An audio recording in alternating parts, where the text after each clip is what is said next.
Alright, welcome back guys to my WWE Smackdown review for May 4th, 2012. Overall, I have to say I enjoyed the show. I thought it was pretty entertaining. I thought it had some good stuff. I know SmackDown's the B show, and sometimes it really feels that way. Like it's just chock full of guys from superstars or, Darren Young, Titus O'Neil, NXT guys, who I like. I think they're talented and have potential to be a great tag team, but sometimes SmackDown definitely does come off that way. I remember I did a review a few months ago. I think it was one of the first ones I ever did, where they had a battle royal on SmackDown, and it was just chock full of jobbers. And sometimes it just feels like the B show, and I know it is, but it shouldn't feel that way. But I thought overall tonight's show was pretty good and entertaining, and they had some good angles here. I know some people didn't really care much for the show, but I thought it was pretty good. So just getting right into it. Sheamus comes out. He says he loves to fight. He doesn't care if it's here, in the bar, in his grandmother's backyard in Ireland. And then he he stole Fit Finlay's move, the Celtic Cross. And now it's like he's stealing his entire gimmick. Then he starts stealing the Yes Chant gimmick. Bryan versus Sheamus starts.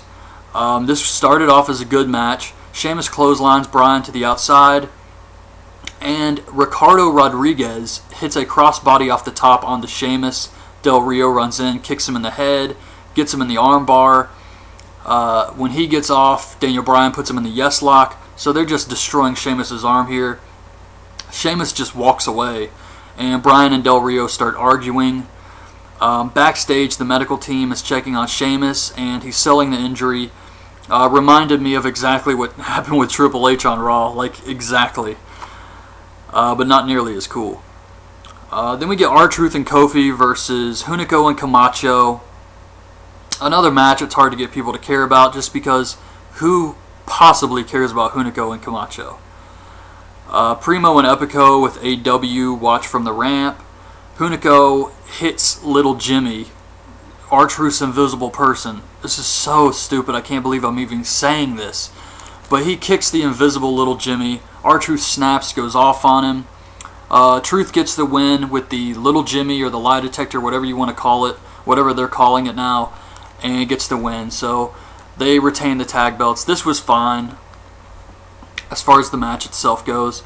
Brodus Clay versus Jack Swagger with Dolph Ziggler and Vicky Guerrero. Now the girls are called Funkadactyls, and the fans are called Funkateers.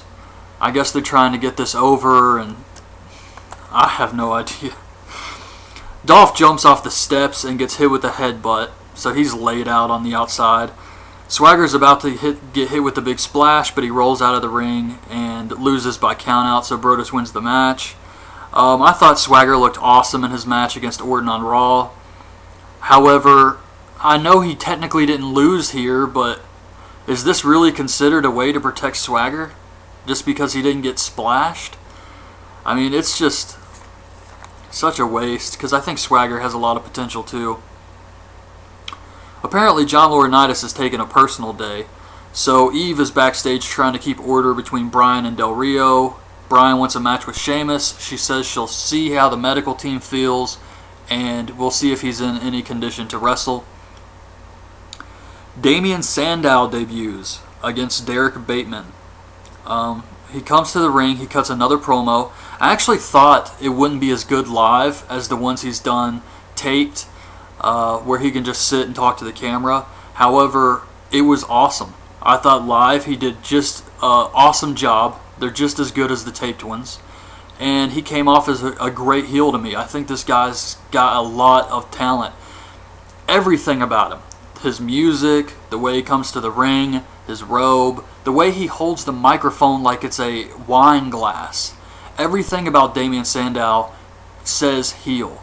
And I think it's great. He refuses to wrestle Bateman, so he walks away. He says the people, he's not going to help the people by doing this. So he's not going to give it to him. So he walks away. Derek Bateman cuts a promo saying that he won a match on NXT or something, so he gets a match here, and he's going to have a match. And so he gets Ryback, which was hilarious. Nobody watching backstage, though, saying, oh, it's going to be a squash match. But Ryback comes out. Goldberg chants again. He actually hits a backpack chin breaker on Bateman, which was surprising to me, and Ryback gets the win, of course. Then we get Kane and Cody Rhodes versus The Big Show and Randy Orton. I thought this was supposed to be Kane and Daniel Bryan versus Sheamus and Orton. I mean, didn't they advertise that on Raw? But I guess they changed their minds, so we get this match instead. Orton hits Kane with an RKO, which turned into something more like a stunner with the way Kane took it. Big Show hits the WMD on Cody and gets the win. If you watch my other reviews, you know how I feel about these tag matches. They're just filler, they're just there, they're meaningless. But I have to say, this match was at least entertaining, and I thought it was decent. Much better than usual. And another funny thing I just kept thinking about was this interview Randy Orton cut on Brock Lesnar. How, oh man, we were friends, we go way back. Now see, here's the thing, and this is not storyline. I think this is like real life. This is what Orton's doing. He saw how reckless Brock Lesnar was in his match with Cena. And they're planning to do something, or at least they were, with Orton versus Lesnar.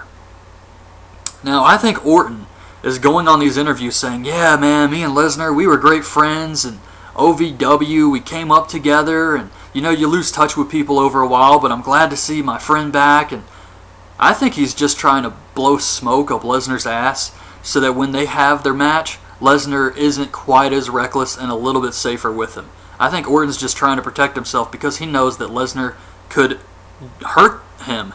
I mean, he's broke people's necks before, and he could just injure Randy Orton out there, just even by accident. So, I just think that's funny, but that's just my personal opinion of why Randy Orton's trying to, oh man, my friend. But it's, you know, ridiculous.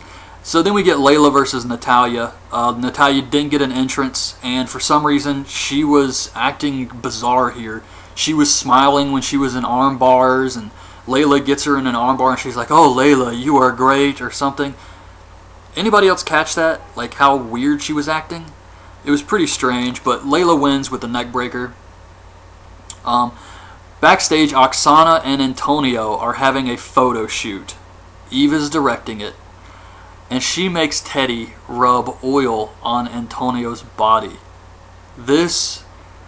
I enjoy the segments where Teddy is getting abused, just because they're usually pretty funny.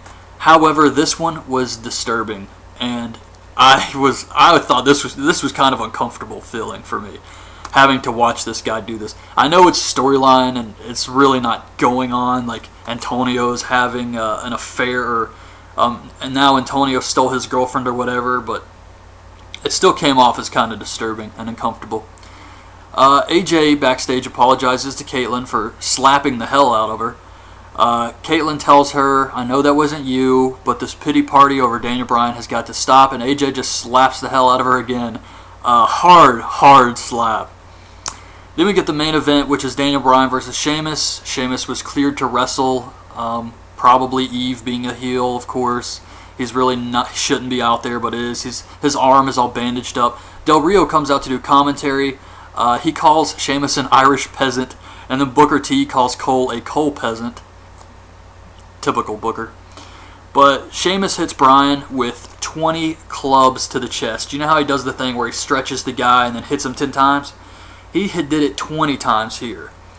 And Daniel Bryan is a tough guy. I know he's a tough guy because I've seen a lot of his Ring of Honor stuff, and just some of the stuff he's done is just crazy. But you see some guys take the clubs. I know I've seen Cody Rhodes do this, and they try to cover up. After a few of them, it starts to wear on them, I think, because it would wear on anybody, and they start to kind of cover up. Daniel Bryan took 20 of these things like it was nothing. He didn't flinch, he didn't cover, he just took 20 clubs to the chest. Very impressive. However, I've always been impressed with him. He's one of the best wrestlers, I think, in WWE. Yeah, it's hard to top Daniel Bryan, so I just wanted to mention that. Sheamus goes for the Razor's Edge. Del Rio hits the apron. Sheamus tosses Bryan into Del Rio. Bryan goes up top. Sheamus hits Brogue Kick as he's coming down and gets the win. That was it. That was SmackDown for this week. Like I said, I thought it was overall a pretty good show. Pretty entertaining. Had some good stuff on it. And I think it was better than last week's, actually, because I know there's a lot of stuff going on. They're trying to build up Del Rio and Sheamus. They're going to start building up Bryan and Punk. So I'm looking forward to these shows. And I think Over the Limit has potential with this Daniel Bryan versus CM Punk feud. So that's it, guys. That's my review for this week. I hope you liked it. Leave your thoughts on the show in the comments below. I got my Raw review up. I got a review for Extreme Rules, TNA Impact. Tons of stuff on the channel you can check out. Subscribe if you haven't. Thanks to everyone who has subscribed. And that's it, guys. So I will be back later, and thanks for watching.